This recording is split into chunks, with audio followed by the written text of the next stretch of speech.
함께라면 우리 집도 언어치료실. 네, 안녕하세요. 언어치료사 홍주의 소금빈입니다. 선생님, 오늘의 주제는 무엇인가요?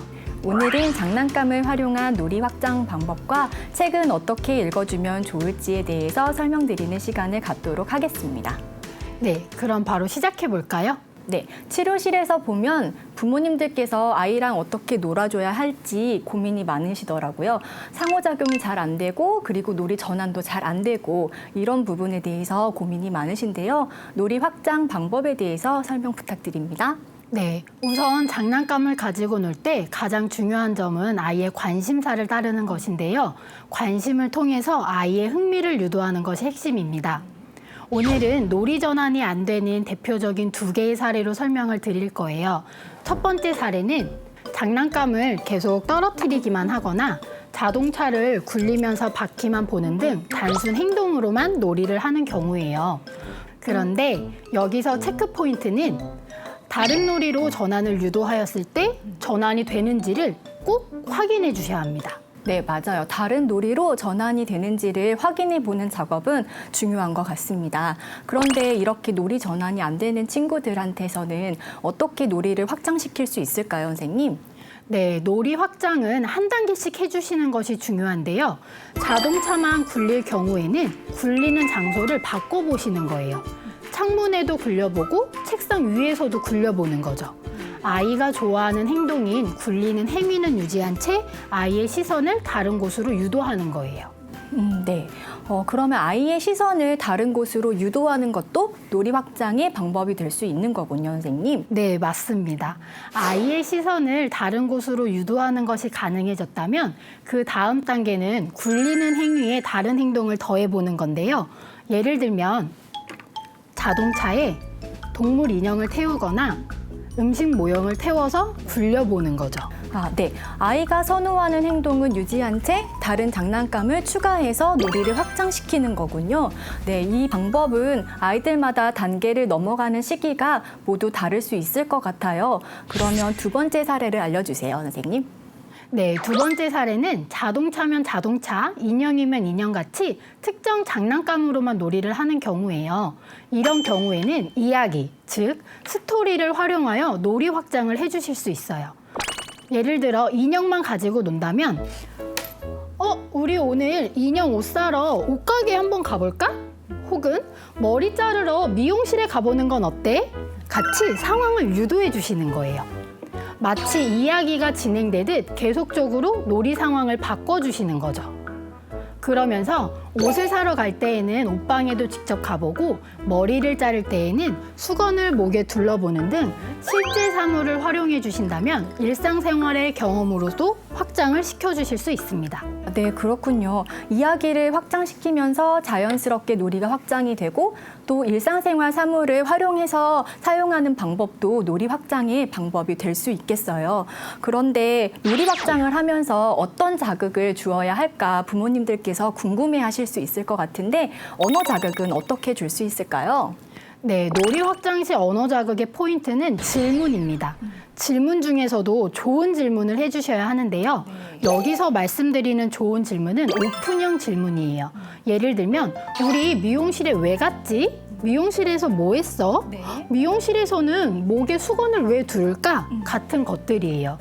이런 오픈형 질문은 아이에게 자신의 생각을 표현할 수 있는 기회를 제공하기 때문에 아이의 사고 능력과 표현 언어 능력을 모두 확장시켜 줄 수 있습니다. 네, 맞아요. 중요한 점을 말씀해 주신 것 같아요. 아이가 스스로 생각해서 표현하는 기회를 제공해 주는 것은 중요하다고 생각합니다. 네, 그런데 여기서 놓치시면 안 되는 부분이 있어요. 아이에게 많은 기회를 제공해 주시는 것은 좋지만 기회만 제공하시면 안 돼요. 아이들은 익숙하지 않은 상황, 예를 들어 미용실에 자주 가지 않았더라면 목에 천을 왜 두르는지 모를 수가 있어요.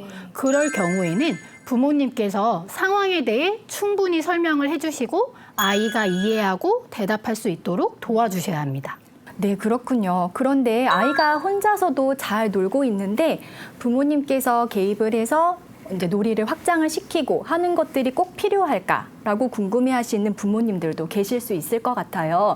놀이 확장이 꼭 필요한 이유가 있을까요? 네, 단순 놀이보다는 다양한 놀이를 통해 새로운 상황을 체험하는 것은 아이의 언어, 인지, 사회성, 조작 능력 등 전반적인 영역을 향상시켜 줄 수 있고 또 놀이는 비현실성을 포함하고 있어서 아이의 창의성까지 넓혀줄 수가 있어요. 그렇기 때문에 놀이 확장을 해주시는 것은 굉장히 중요합니다. 네, 놀이 확장을 통해서 언어, 사회성, 창의성까지 확장될 수 있다는 것을 기억해 주시는 게 중요할 것 같네요. 그러면 선생님 자세한 설명 감사드리고 놀이 확장에 대한 방법은 여기서 마무리하도록 하겠습니다. 네, 그럼 이제 책 이야기를 해볼 건데요. 부모님이 책을 잘 읽어주고 아이도 책과 친해질 수 있는 방법은 없을까요? 네, 오늘은 단어를 연결해서 문장으로 이야기하는 친구들을 대상으로 설명을 드려볼게요. 이 시기에 아이들은 간단한 이야기책을 들려주시면 좋은데요. 글밥이 많은 책들은 아이가 이해하기가 좀 어렵거든요. 그래서 시중에 아이 챌린지 호비나 야물야물 그림책 정도로 이렇게 보시면 한 그림에 한두 문장 정도로 된 책을 읽어주시면 좋을 것 같습니다. 네, 그러면 혹시 이런 책들만 구매를 해서 읽어줘야 하는 걸까요? 네, 사실 현실적으로 쉽지가 않죠. 그래서 우리 아이의 수용과 표현 언어를 향상시킬 수 있는 책 읽기 핵심 방법을 알려드릴게요. 네. 바로 책에 있는 글을 그대로 읽지 마라입니다. 책에 있는 글을 부모님들께서 그대로 읽어주시다 보면 우리 아이는 그 글을 이해하지 못하기 때문에 엄마한테서 벌써 저기 멀리 도망가 있거든요. 그래서 평상시에 아이가 이야기할 수 있는 수준으로 맞춰서 들려주시는 것이 포인트입니다. 아, 그러면 어느 정도 부모님께서 각색을 해서 문장으로 들려주면 되는 거네요? 네, 맞습니다. 제가 한번 시연을 해볼게요. 에디의 커다란 무입니다. 에디가 무를 주고 있어. 커다란 무가 자랐네. 영차 뽑아보자. 안 뽑혀요. 안 뽑혀서 친구야 도와줘. 같이 뽑자. 영차. 이제 무가 뽑혔어요. 우리 이제 맛있게 먹자. 냠냠냠냠. 이런 식으로 읽어주시면 책의 내용을 끝까지 읽어주시지 않더라도 간단하게 스토리를 들려주실 수 있습니다. 부모님들께서 간혹 아이들에게 자상하게 이야기해 주시고자 말을 길게 해주실 때가 있는데요. 그 문장을 아이들은 다 이해하지 못하기 때문에 평상시에도 아이 수준에 맞춰서 대화해 주시는 것이 중요합니다. 제가 한번 예를 들어볼게요. 이하나, 엄마랑 차 타고 수영장 가서 수영할 거니까 신발 신고 나가자 라는 문장을 이하나 신발 신어, 차 타고 가자, 엄마랑 수영장 가자 이렇게 짧게 대화하듯이 얘기해 주시면 아이의 수용과 표현 언어를 향상시키는 가장 효과적인 방법이고요. 사실 이 방법은 언어치료실에서 치료사 선생님들께서도 많이 사용하시는 방법입니다. 네, 맞습니다. 자세한 설명 너무 감사드립니다. 그러면 선생님, 이 수준의 아이들을 치료하시면서 부모님들께 이건 꼭 기억해 주세요 하는 것이 있을까요? 네, 제가 언어 평가를 하고 상담을 진행을 해보면 부모님들께서 우리 아이가 문장으로는 얘기하는데 대화가 잘 안 돼요. 그리고 상호작용이 잘 안 돼요. 라고 고민이신 분들이 많으셨었어요. 네. 그래서 상호작용이 어려운 아이들, 집에서 체크해 주셔야 할 방법을 소개해 드리겠습니다. 아이가 책을 보면서 상어가 무서워, 뽀로로 도망가 라고 얘기를 하면 부모님들께서는 맞아, 상어가 무서워서 뽀로로가 도망갔지 라고 설명하듯이 얘기해 주시거든요. 네, 그런데 이렇게 반응을 잘 해줘야 된다고 들었는데 반응을 해주면 안 되나요? 네, 반응을 해주시는 거는 잘 해주시는 방법이신데요. 특히 언어 지연이었던 아이들이 단어 수준에서 문장 수준으로 확장이 되면서 상호작용이 잘 안 된다고 느끼셨다면 엄마가 질문하고 아이가 대답하는 과정이 꼭 필요합니다.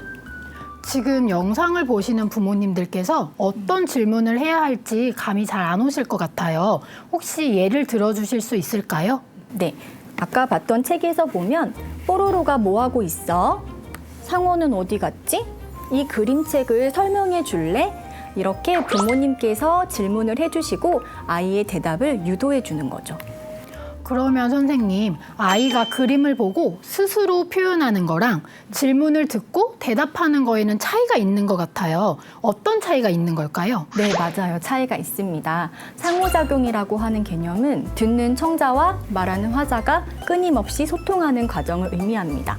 언어가 균형적으로 잘 발달하기 위해서는 아이가 스스로 표현하는 과정도 중요하지만 부모님이 이야기해 주신 것을 듣고 이해해서 표현하는 과정도 중요하기 때문입니다. 이 두 과정은 뇌에서 활성화되는 경로가 다르기 때문에 유기적으로 모두 발달되는 것이 중요합니다. 네, 그렇죠. 대화라는 것은 말의 주고받기가 기본이니까요. 그러면 이 방법도 일상생활에서 적용된다면 아주 좋을 것 같은데요? 네, 맞아요. 일상생활에서도 적용을 해주셔야 아이의 언어 표현이 향상되실 거예요. 간단히 예를 들어볼게요.